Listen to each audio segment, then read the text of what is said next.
The Fantastic Four animated series, 1967-1968. The Fantastic Four ran from 1967 to 1968 on television, long before Kevin Feige dreamed up the idea of the Marvel Cinematic Universe, or computer-generated imagery transformed superheroes into acrobats who defy gravity. This atomic-era, hopeful, psychedelic flair and unabashedly Saturday morning silly cartoon is a product of its epoch and was produced by Hanna-Barbera. Yes, the same studio behind the Flintstones and Scooby-Doo. In glorious Technicolor, Marvel's first family came to life in this series. Featuring a delightful array of voice actors from the 1960s, the heroes Mr. Fantastic, Reed Richards, Invisible Girl, Sue Storm, the Human Torch, Johnny Storm, and the adorable and perpetually clobberin' thing, Ben Grimm, face off against aliens, monsters, insane scientists, and more. So, buckle up. Whether you're here for nostalgia, curiosity, or a deep dive into superhero history, we're about to revisit a show where science meets sass, adventure meets absurdity, and everything's just a little bit groovier. If you appreciate our effort in bringing you this content, please hit the like button and subscribe to our channel for more. Back so soon, Claw? Whoops, I missed. Episode 1, Claws. While Reed Richards was deep in his latest scientific pursuit, experimenting with subspace sensors in his lab high above the city, the Baxter building suddenly trembled. Johnny Storm, the Human Torch, was away on a well-earned vacation, leaving his teammates to mind the headquarters. But peace didn't last long. Without warning, Claw, the self-proclaimed master of sound, stormed into their headquarters, wielding his devastating sonic disruptor. With a few calculated blasts from his wrist-mounted device, he transformed ambient sound into near-impenetrable walls of solid energy, boxing in Reed and Ben Grimm before they could react. The assault was swift and disorienting. Within seconds, Reed and Ben were trapped behind shimmering barriers of vibrational energy, the air humming with power.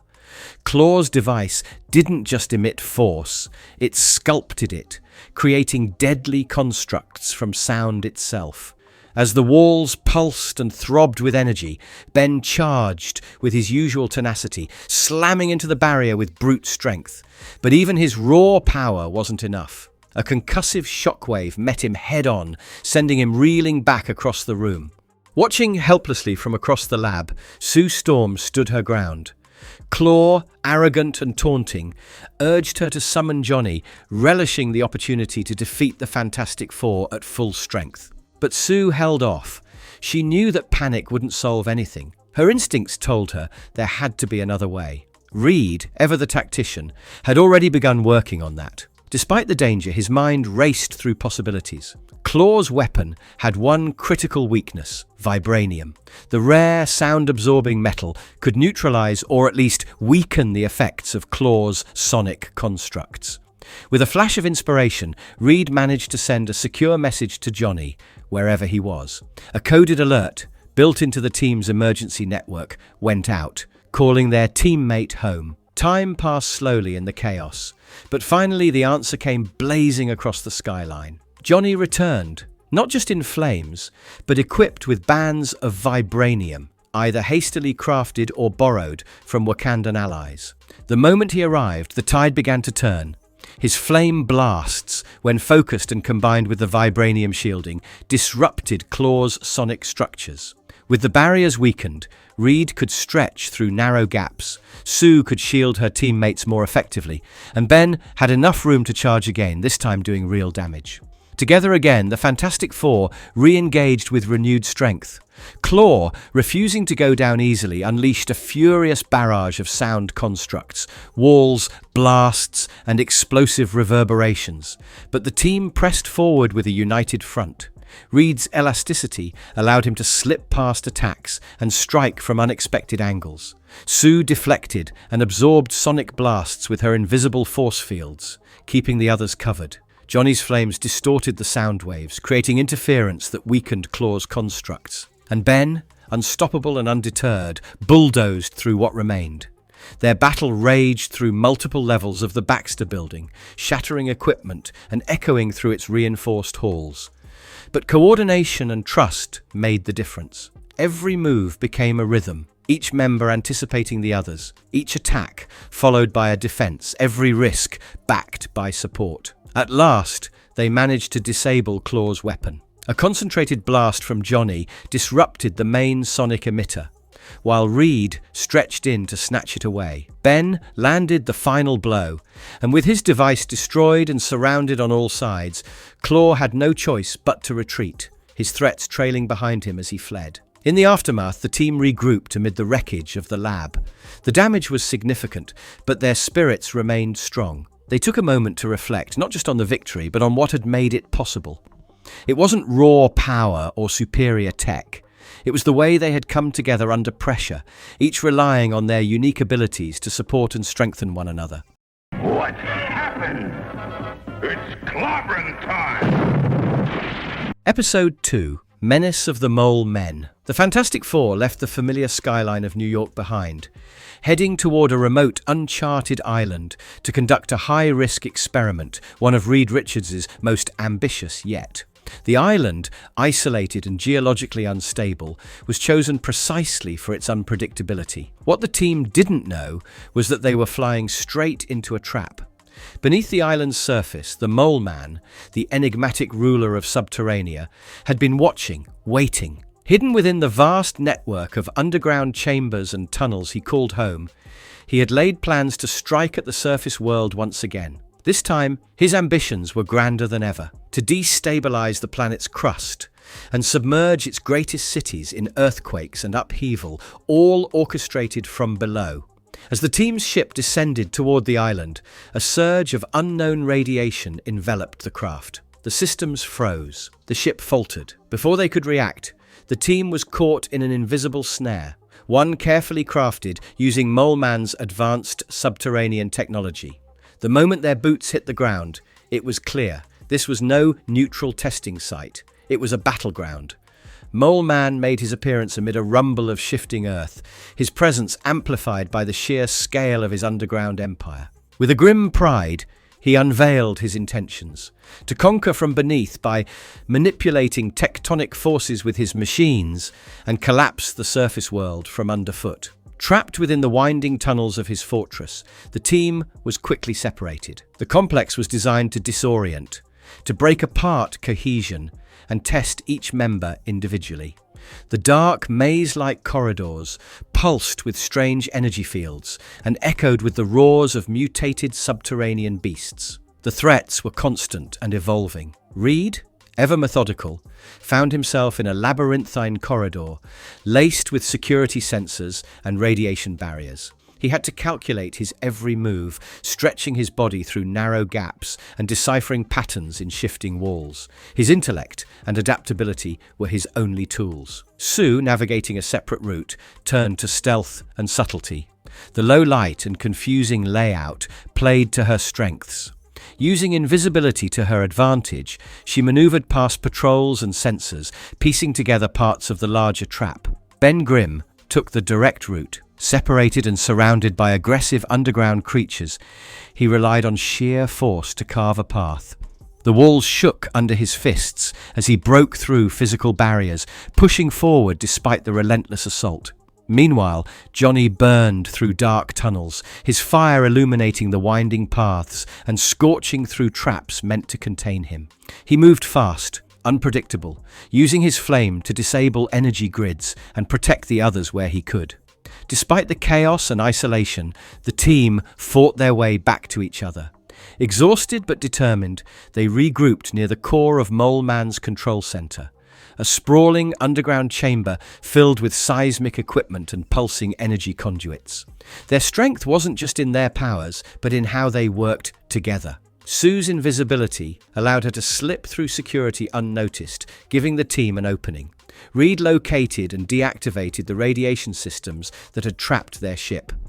Ben brought down support pillars and shattered consoles, controlling the earthquakes. Johnny's flame destroyed unstable power sources, creating enough chaos to disrupt Mole Man's control over the machinery. With the core systems disabled, the threat of geological catastrophe was neutralized. The tremors stopped.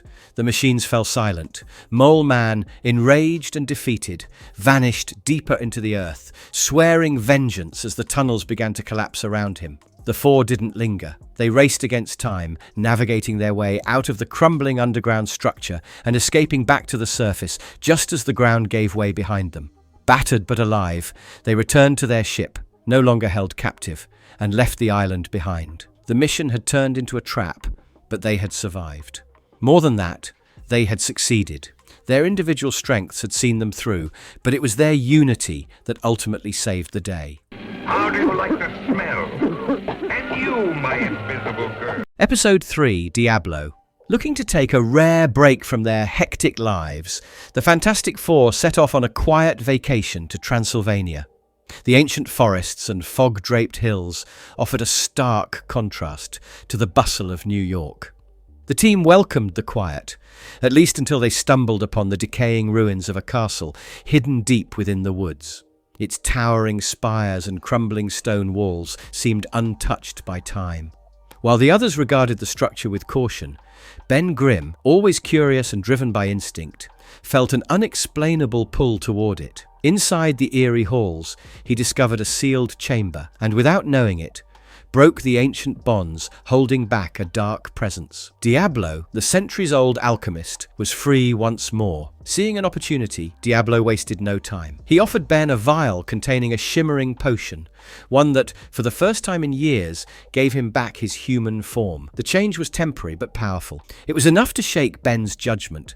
Torn between gratitude and hope, Ben agreed to serve Diablo for 1 year, believing the alchemist to be a misunderstood genius, rather than the manipulative figure he truly was. Diablo quickly stepped onto the world stage, launching a global campaign of so-called goodwill.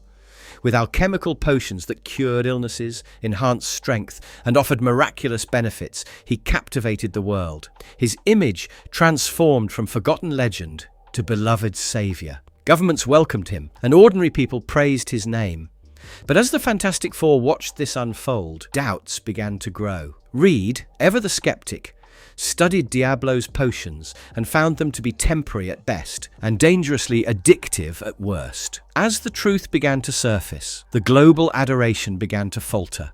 Cracks appeared in Diablo's promises. People who had taken his cures found themselves dependent on more. Leaders grew wary.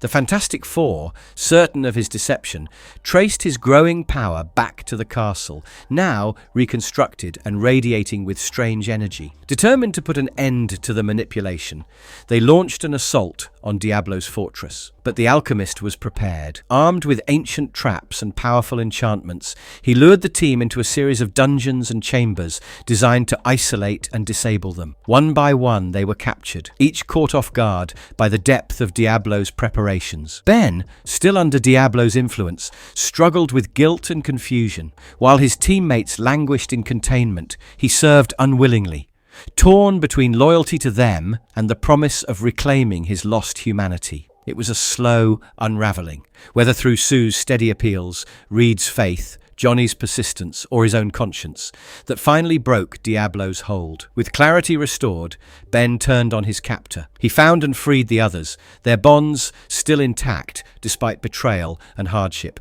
There was no time for blame. They focused instead on the task at hand, ending Diablo's rise once and for all. The final confrontation in the heart of the castle was fierce. Diablo wielded ancient alchemy with terrifying skill, conjuring storms of fire, illusions, and living stone to overwhelm the heroes. But against the unity and strength of the Fantastic Four, even his centuries of knowledge faltered. Reed's intellect outmaneuvered Diablo's spells. Sue's invisibility and shields countered his assaults. Johnny's flames tore through the illusions, and Ben, now fully himself again, faced Diablo with unwavering force. Working together, they subdued the alchemist and imprisoned him once more in the castle's depths, sealing the chamber with safeguards far beyond what once held him. Diablo's charm had worn thin, his mask of benevolence shattered. As the team departed the forest, the castle sinking once again into quiet ruin, they carried with them more than just another victory. The encounter had tested their trust in each other, their individual values, and their capacity for forgiveness. Ben's struggle reminded them all how easily hope can be exploited and how powerful true loyalty can be when it's tested. That will put his fires out. Episode 4, The Red Ghost. Reed Richards was deep in the heart of his latest scientific breakthrough, developing a revolutionary super fuel from a rare meteorite. The potential applications were enormous, especially for space travel. But the quiet intensity of his work was disrupted when word reached him that his longtime rival, Soviet scientist Dr. Ivan Kragoff, was preparing his own mission to the moon. The space race wasn't just political anymore, it had become personal. Driven by the challenge, Reed accelerated his plans. With the full support of the Fantastic Four, he launched his project alongside Kragoff's in what quickly became a high-stakes competition beyond Earth's atmosphere. Both rockets launched nearly simultaneously, but Kragoff's methods were anything but conventional. Intent on gaining an edge through sheer mutation, he deliberately exposed himself, and the 3 primates accompanying him, to high doses of cosmic rays. The results were dramatic.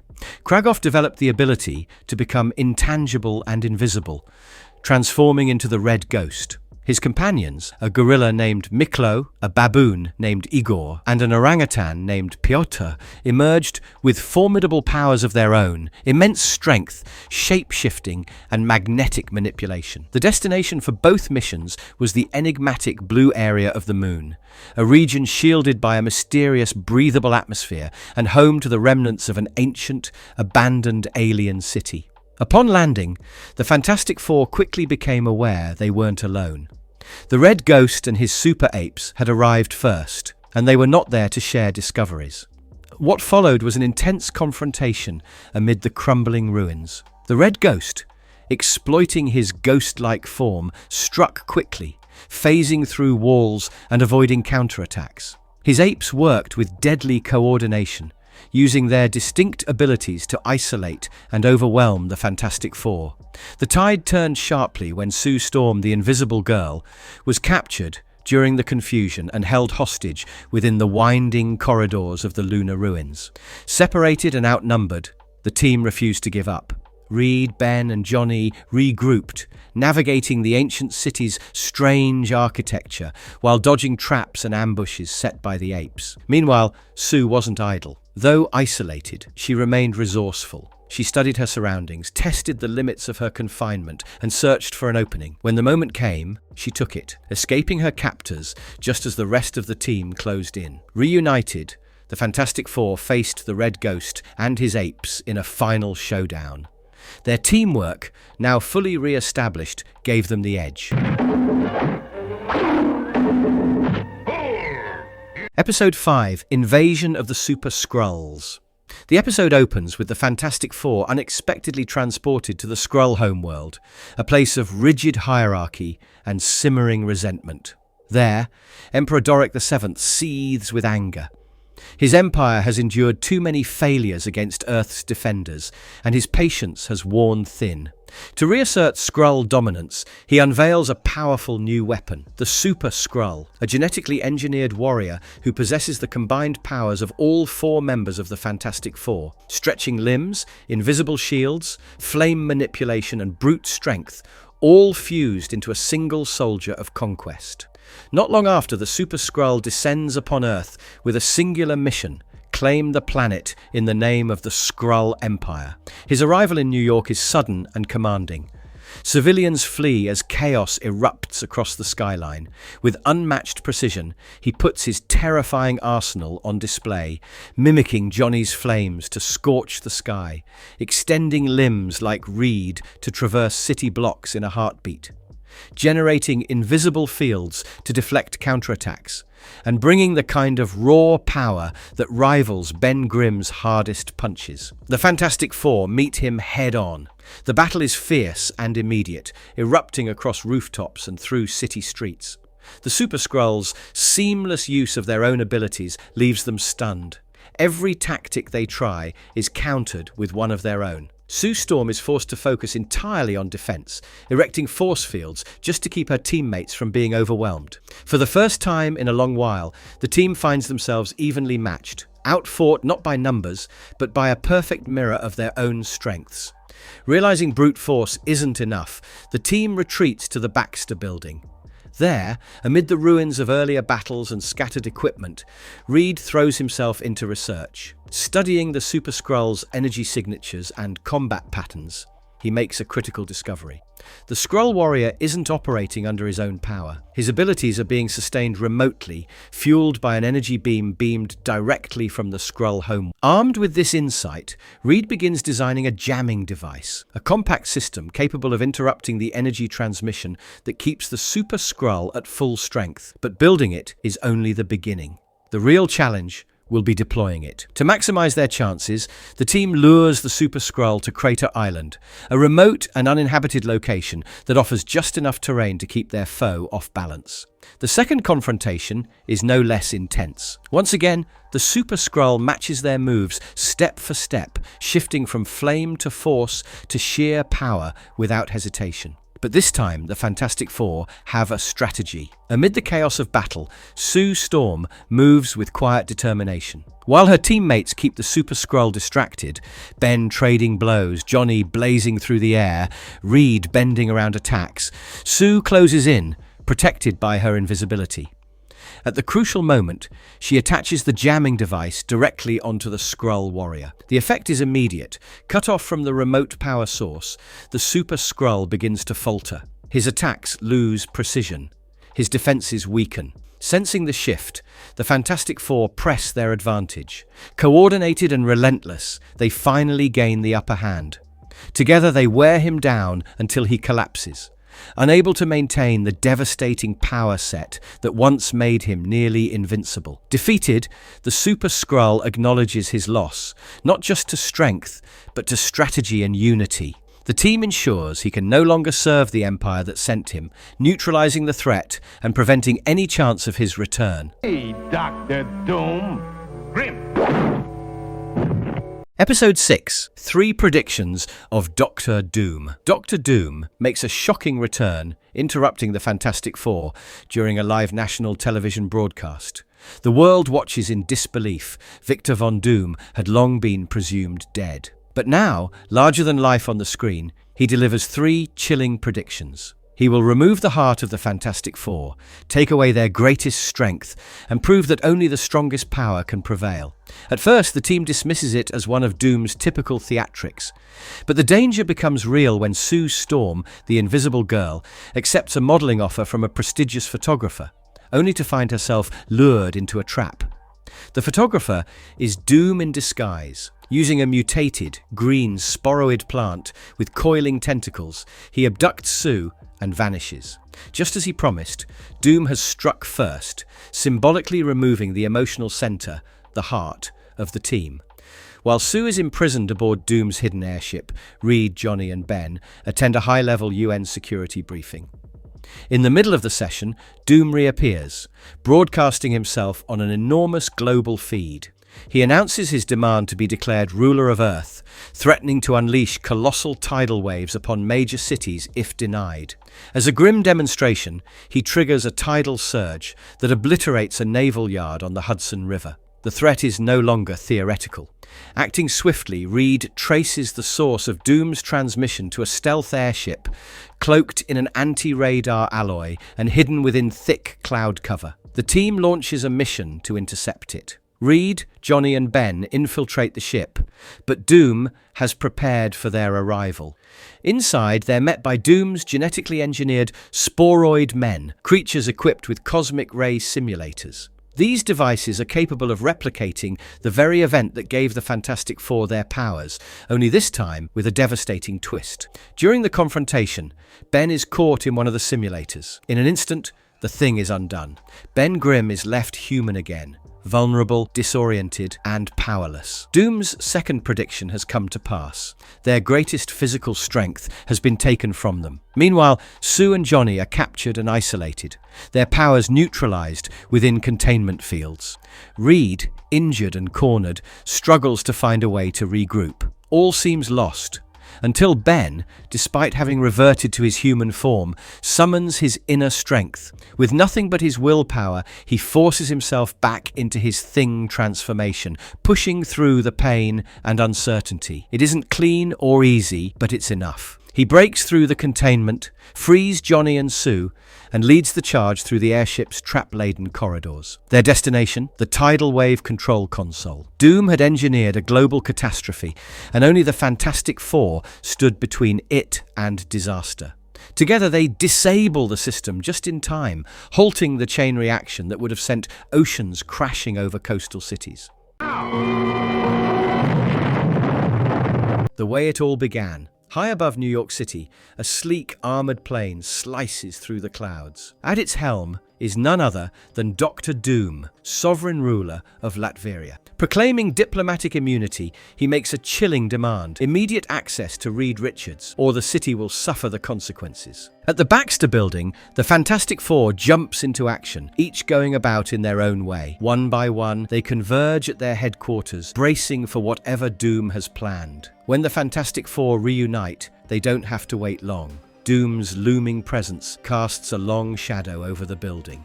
Flanked by New York's police commissioner, the team listens as he delivers his ultimatum once more, this time face to face. Reed recounts the past, peeling back years of history. He first met Victor Von Doom at State University, where both were brilliant minds, though Doom's ambition burned brighter and darker. Doom's obsession with unlocking the secrets of the universe drove him to dangerous extremes. When a risky experiment drew concern from Reed, Doom refused to delay it. The result was catastrophic. A massive explosion destroyed his lab and left him scarred, both physically and emotionally. Expelled from the university, Doom vanished, swallowed by his own pride and resentment. Reed continues, bridging the gap between then and to now. After college, he and Ben enlisted and served in World War II. While they grappled with these changes and found purpose in heroism, Victor followed a far darker path. Abandoned by academia and the Western world, he journeyed deep into the Himalayas. There, reclusive monks took him in. Over time, he fused his scientific brilliance with ancient mysticism,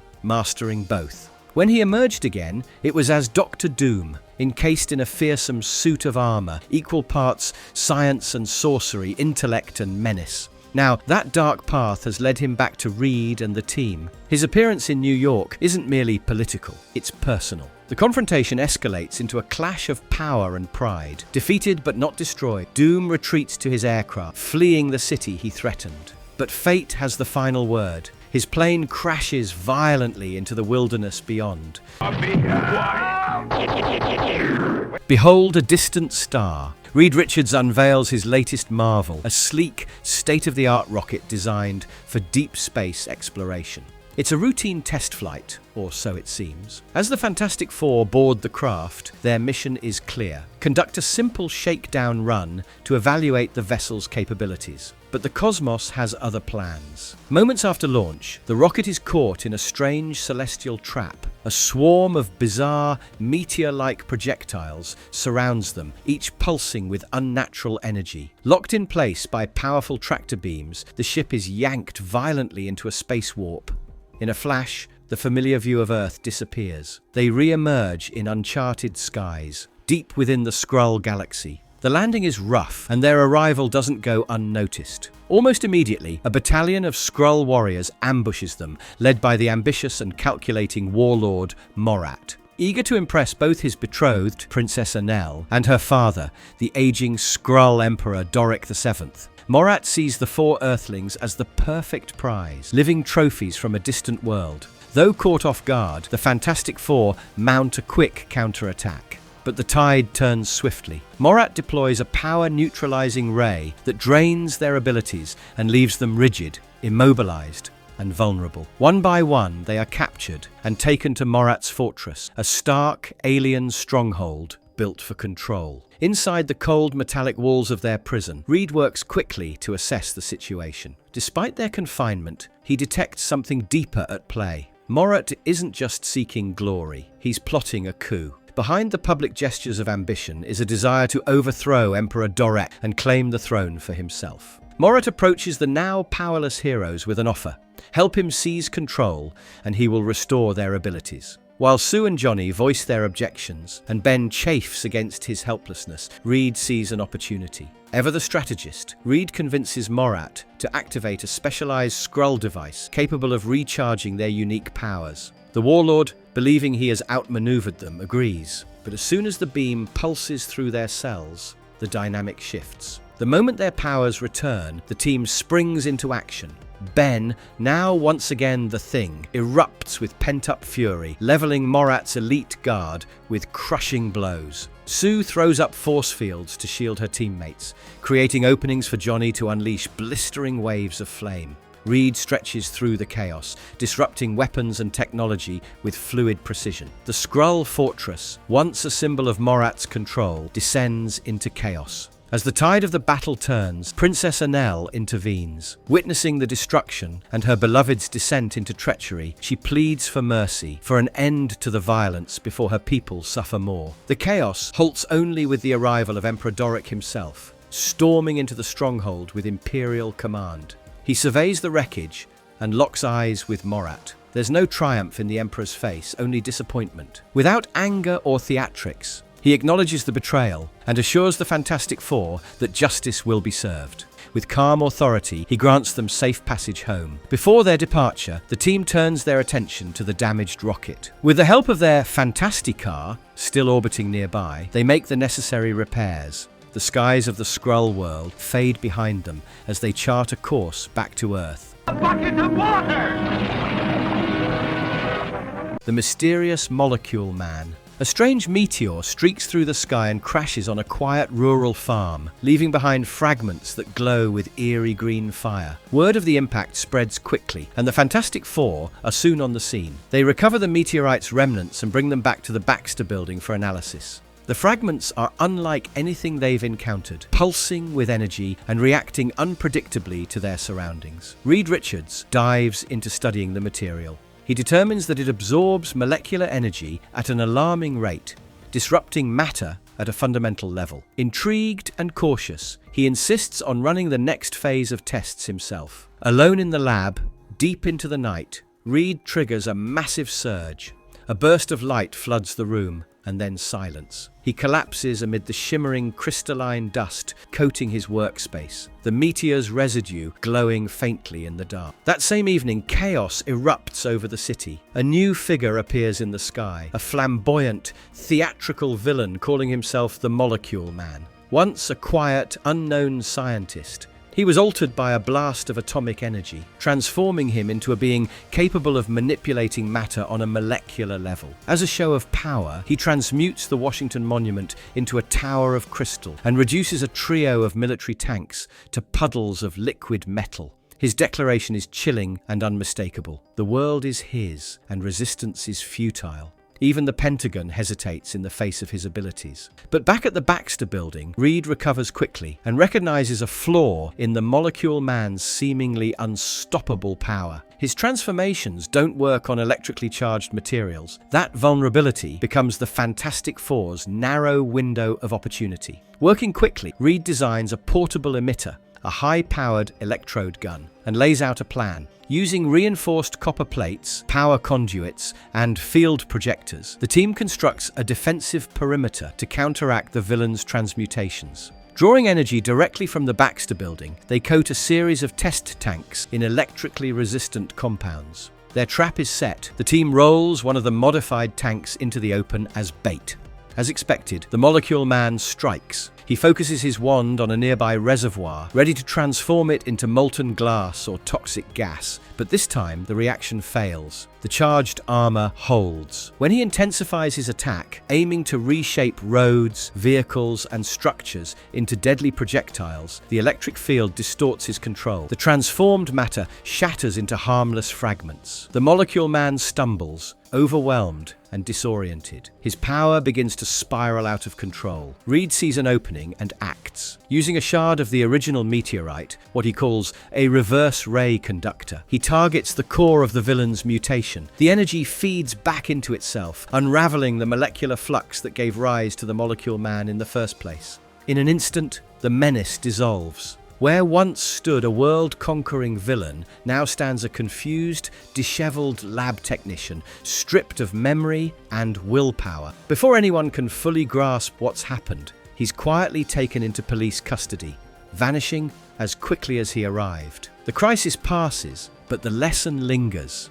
Power without understanding is dangerous, and unchecked ego can bring nations to their knees. Yet even the most devastating abilities have limits, and sometimes those limits can be exploited by logic, science, and a team willing to act. No, you don't. That's a private fight. Episode 11. Danger in the Depths. A crisis brews deep beneath the Pacific Ocean. Prince Triton, rightful heir to the hidden undersea kingdom of Pacifica, sends his trusted envoy, Lady Dorma, to New York on a desperate mission. The kingdom has fallen under siege, usurped by the ruthless King Atuma, whose ambitions now threaten not only Pacifica, but the stability of the seas themselves. Dorma turns to the only surface dwellers with a hope of helping, the Fantastic Four. Soon, aboard Triton's advanced, whale-shaped submarine, the team descends into the ocean's shadowy depths. What they find is a city on the brink. Pacifica, once a vibrant underwater realm, is now caught in the grip of war. Atuma's mechanical armies roam the seafloor, and monstrous bioengineered sea creatures patrol the perimeter. Even worse, Triton himself has been captured and forced into gladiatorial combat, a spectacle meant to humiliate him before his people. Reed Richards steps into action, spearheading a bold plan to turn the tide. Drawing on Atlantean tech and Pacifica's own science, he retrofits a massive containment device, the Great Container, into a mobile sonic disruptor designed to interfere with Atuma's frequency-driven weaponry. With preparations complete, the team splits into coordinated units. As chaos spreads through Atuma's ranks, Prince Triton breaks free of his captors and fights his way to the throne room. Reunited with the Fantastic Four, he leads the final push to retake the palace. But Atuma has saved his most terrifying weapon for last. Bursting through the shattered palace walls comes a monstrous hybrid, part shark, part armored tank, fused with a mounted sonic cannon. The climactic clash is fierce and unpredictable. But the unity of Triton's forces and the strategic precision of the Fantastic Four prove overwhelming. Atuma, unseated and outmatched, flees into the depths, his conquest undone. With their enemy vanquished, Pacifica's people emerge from hiding. They gather around their restored prince, cheering in celebration and relief. The city, though battered, still stands, and its spirit remains unbroken. Triton humbly acknowledges the efforts of the surface heroes, pledging friendship and future alliance. Lady Dorma stands at his side, her mission accomplished. With a steam cloud until the others get here. Episode 12. Demon in the Deep. After intense diplomatic pressure and tactical planning, the Fantastic Four, led by Reed Richards, compel the infamous Professor Garma to surrender his rogue operations on Island X. With precision and teamwork, the team infiltrates the installation, neutralizes the weapons, and destroys the facility. But the mission has unintended consequences. Exposed to lingering gamma radiation during the operation, Professor Garma undergoes a horrific transformation. He re-emerges not as the brilliant but misguided scientist they once faced, but as a bitter, mutated figure calling himself Gamma Ray. Back in New York, the team takes time to regroup, but tension simmers beneath the surface. Ordered to rest, Johnny Storm, the impulsive human torch, grows frustrated with the downtime and storms off. He finds himself at a run-down boarding house near the docks, trying to cool off. There, he catches whispers of something strange lurking offshore, a mysterious sea creature, also known as Gamma Ray, terrorizing local fishing boats. Haunted by the fallout from Island X and driven by a mix of guilt and curiosity, Johnny sets out alone to investigate.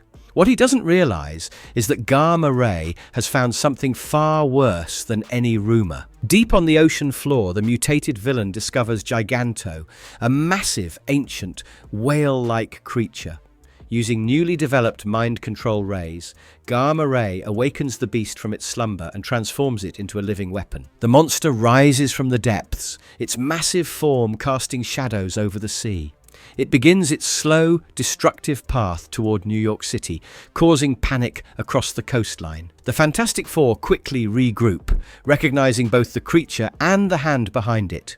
Reed formulates a plan to draw Giganto away from the city, aiming to get the monster back into deeper waters before it causes irreversible damage.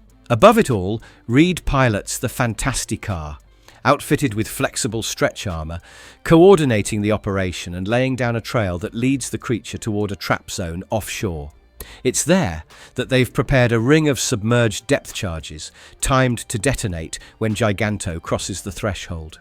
As the beast enters the designated area, Ben's explosives detonate in unison with the hidden charges, until the bubbling aftermath reveals the monster's body sinking into the deep. The immediate threat is over. Gamma Ray, however, survives. Injured and disoriented, he disappears into the ocean's depths. Theta Ray. They approach from the main power room.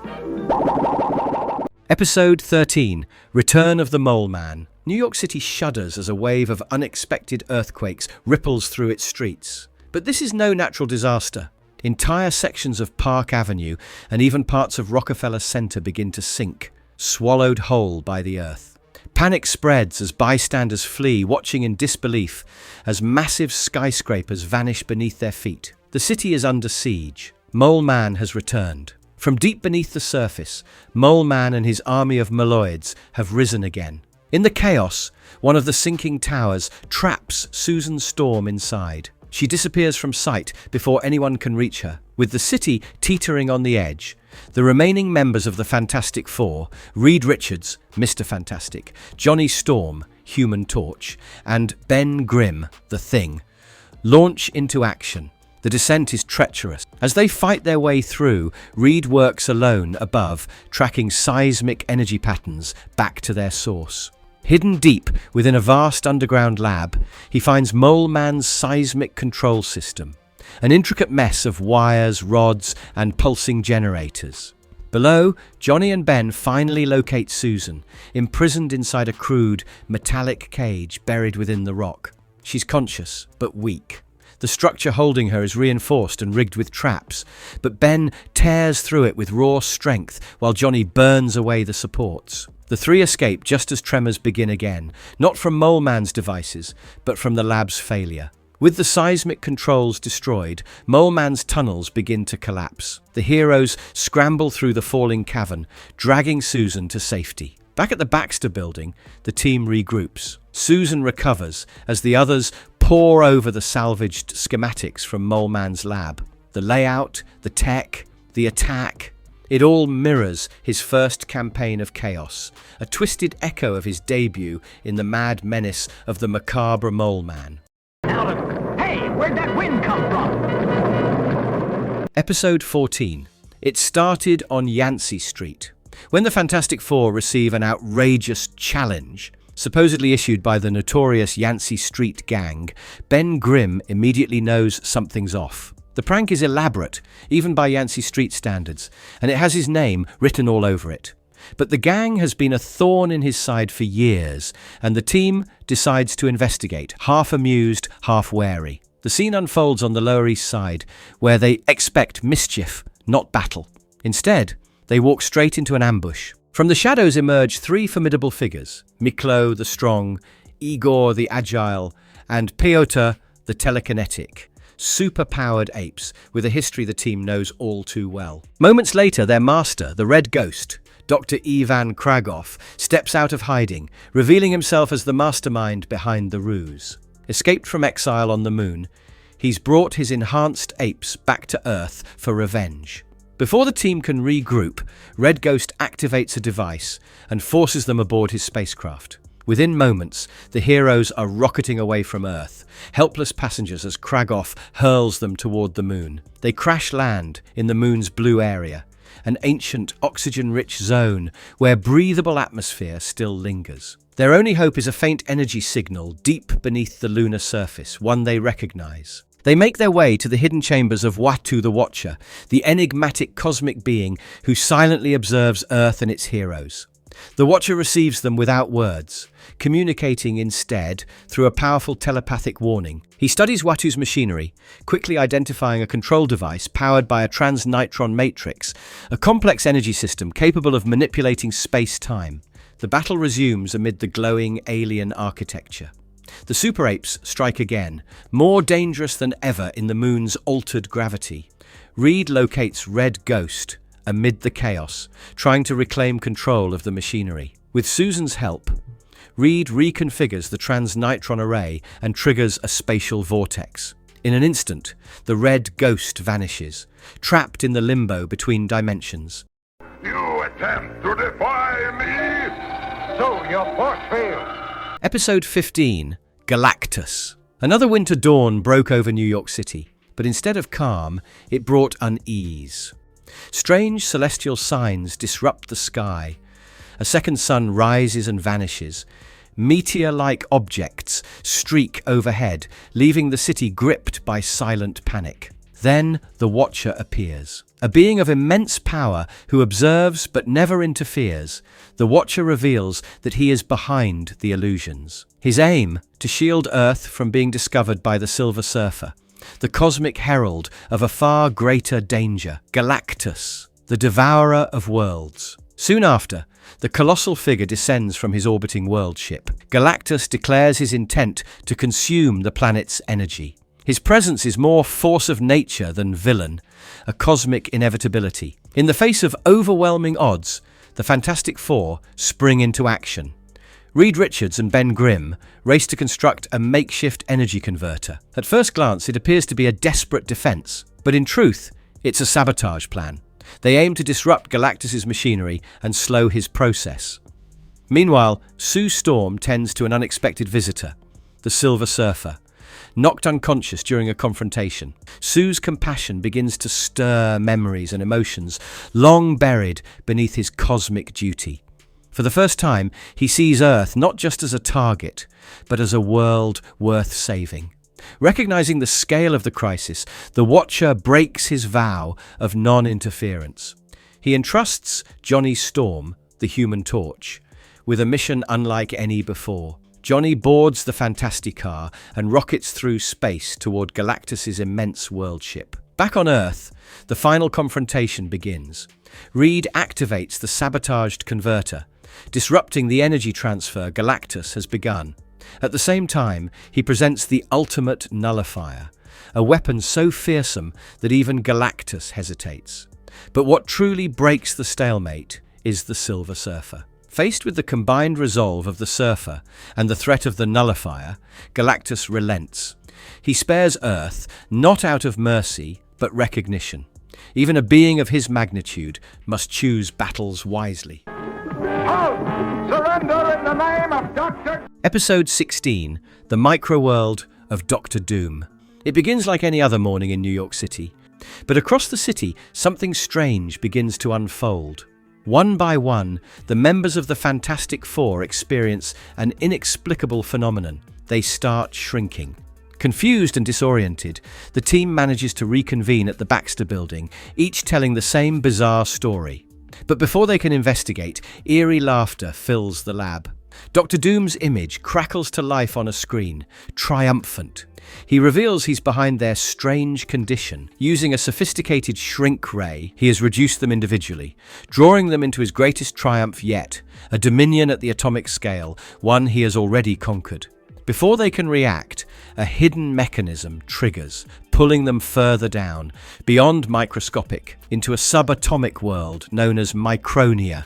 The local king and his daughter, once rulers of this world, are now captives, just like the Fantastic Four. Together they launch a breakout, navigating Micronia's tight corridors, facing Doom's armored enforcers, and freeing the captive royal family along the way. Their opportunity comes when they trick Doom into confronting them inside his own shrinking device. Expecting to capture them once more, he steps into the mechanism, only for it to misfire. In an instant, Doom is pulled even further down, slipping into the unknown depths of the subatomic universe. Disoriented, but still defiant, he escapes, but not before losing control of Micronia. With their captor gone, the Fantastic Four reverse the shrink-rays settings, restoring both Micronia's people and themselves to their proper scale. Back in their lab, Episode 17, Blastar, the living bomb burst. It begins with a flicker on Reed Richards' time-space interdimensional viewer. At first, it's just another scan of distant activity in the negative zone, a hostile pocket universe Reed monitors regularly. But as the image sharpens, it reveals a desperate scene. Miners under siege on a ravaged planet, fending off a singular force of destruction. In the middle of the chaos is Blastar, the living bomb burst, unleashing violent, concussive energy bolts that level everything in his path. Driven by curiosity and concern, Reed decides to get a closer look. Piloting the Fantasticar into the negative zone, he tracks the capsule's trajectory. But the volatile forces of the zone are unpredictable. Back on Earth, Johnny Storm springs into action. Using the trans-dimensional transporter first introduced during the Microworld incident with Dr. Doom, he locks onto Reed's signal and pulls him back to safety. But in the process, something slips through the gateway: Blastar. The villain, drawn by the dimensional frequency encoded in Reed's transporter, rides the signal straight into Manhattan. Within minutes, he crashes through the roof of the Baxter building and begins his rampage. Reed, Ben and Johnny mobilize immediately. Sue, away on a diplomatic visit, is unreachable. Even with 3 members active, Blastar's power proves overwhelming. Reed retreats to the lab, reviewing energy patterns and attack data. Through careful analysis, he identifies a vulnerability. Blastar's body is regulated by a distinct signature frequency tied to nuclear energy. If they can match that frequency, they might be able to destabilize his power. The trap works. As Blastar absorbs the ambient energy, the modified reactor unleashes a targeted pulse, interrupting his internal charge. His body spasms, flickers, and then collapses. Temporarily stunned and slipping into a radioactive coma, he lies motionless. Without wasting time, Johnny envelops the villain in a containment field, while, with one final flash, Blastar is gone.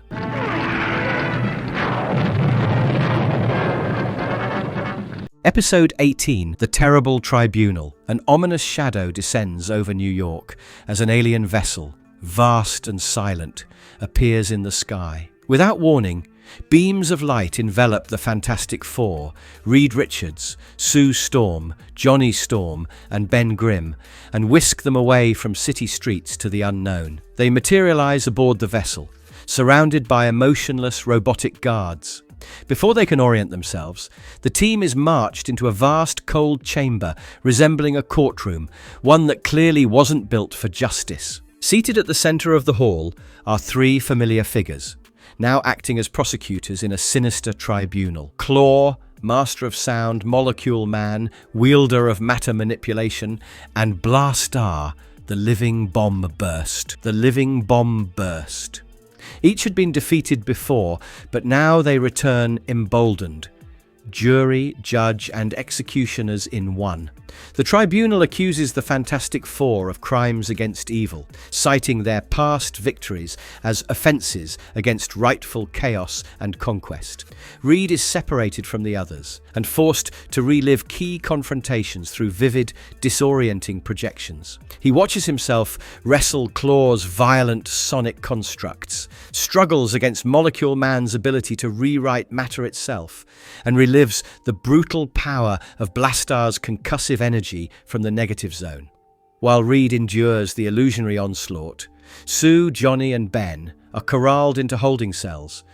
With mechanical efficiency, the judge pronounces Reed guilty. His sentence: immediate disintegration by alien energy beam. The moment of execution draws near until the team takes fate into their own hands. Chaos erupts. Sue throws up shields to deflect energy blasts while Reed slips free, stretching out to disable the tribunal's control console. Ben barrels into Blastar before he can strike, and Johnny's fire scorches the upper gallery, shorting out the surveillance drones. Reality flickers. The illusion projectors, integral to the courtroom's manipulation, begin to destabilize. The Tribunal of Evil loses control. As the courtroom's twisted illusions collapse, so does its technological foundation. Johnny cuts off the gate's energy source, Reed reprograms the coordinates, and Ben, ever the brawler, throws one final punch that sends the trio tumbling into containment orbits. In true Fantastic Four style, the enemies are defeated. The alien courtroom fades from existence in a burst of light, leaving only stars in its wake. Rama Tut. The episode opens on a somber note at the Baxter Building. Ben Grimm, better known as The Thing, is feeling particularly down after a harsh jab from the Yancey Street gang about his craggy, stone-like appearance. Reed Richards, ever the scientist and friend, tries to lift his spirits. Intrigued and hopeful, Reed reveals that he's recently uncovered blueprints in Dr. Doom's now-abandoned Latvian castle. Plans for a time platform capable of transporting them through time. Though wary of the risks, the Fantastic Four agree to use the device. With one strike of the activation gong, they are hurled across the centuries, landing in the windswept sands of ancient Egypt, circa 3000 BC. No sooner have they arrived than they're overpowered by warrior guards and taken captive. They awaken in the grand court of Rama Tut, a powerful and regal pharaoh who reveals a surprising truth. He's not from this era at all. Rama Tut claims to be a time traveler from the year 3000, and there are hints that he may even be a distant descendant, or perhaps a variant of Reed himself. Using advanced technology disguised as mysticism, Rama Tut has been suppressing the Fantastic Four's powers with a spec ray. Reed, Johnny, and Ben are placed under hypnotic control, turned into unwilling servants. Sue Storm, meanwhile, is kept apart. Rama Tut has chosen her as his future queen. Just as Rama Tut prepares to publicly announce their engagement, a streaking comet cuts across the sky, bathing the land in cosmic radiation. The unexpected burst of energy has a startling side effect. Ben momentarily reverts to his human form. The transformation breaks the hypnotic hold on him, and with renewed clarity, he rises up against their captor. Seizing the opportunity, the team springs into action. The fight spills out of the palace and into the desert. The Fantastic Four pursue Rama Tut to the base of the Great Sphinx, where he has hidden his sleek, futuristic timeship. In the final confrontation, they clash amid sand and circuitry. Back in the present day, the team reappears in the Baxter Building, still shaken but alive. They've left behind torn garments, ancient artifacts, and an erased empire buried in the past. Even though the last episode was planned as a retrospective clip show, utilizing footage from previous episodes, it features new scenes at the beginning and end that provide a suitable, humorous conclusion to the series. Now, yes, the Fantastic Four, 1967-1968, may lack the sophisticated animation and intricate plot points that contemporary viewers anticipate, but that is part of its allure. The show's budget restrictions and repetitious stories were some of the criticisms leveled by critics at the time, while others lauded it for bringing Marvel's renowned heroes to television. Nonetheless, viewers welcomed it with open arms because it was a daring first move toward adapting comic books for the big screen. Over time, though, the series has earned its place as a cult classic, laying the groundwork for more refined adaptations in the decades to follow. While the series never soared as high as later Marvel cartoons like X-Men, 1992, or Spider-Man, the animated series, 1990, its legacy is undeniable. With the trademark Hanna-Barbera style, it introduced a whole new generation of children to cosmic rays, doombots, and the magnificence of Reed's rubber limbs. On a personal note, rewatching it is like flipping through a dog-eared Silver Age comic, slightly faded, maybe a little cheesy, but filled with unfiltered joy. There's something endearing about its earnestness. No ironic detachment, no dark reboots. Just 4 heroes, some wild sci-fi, and a whole lot of heart. And who doesn't like that?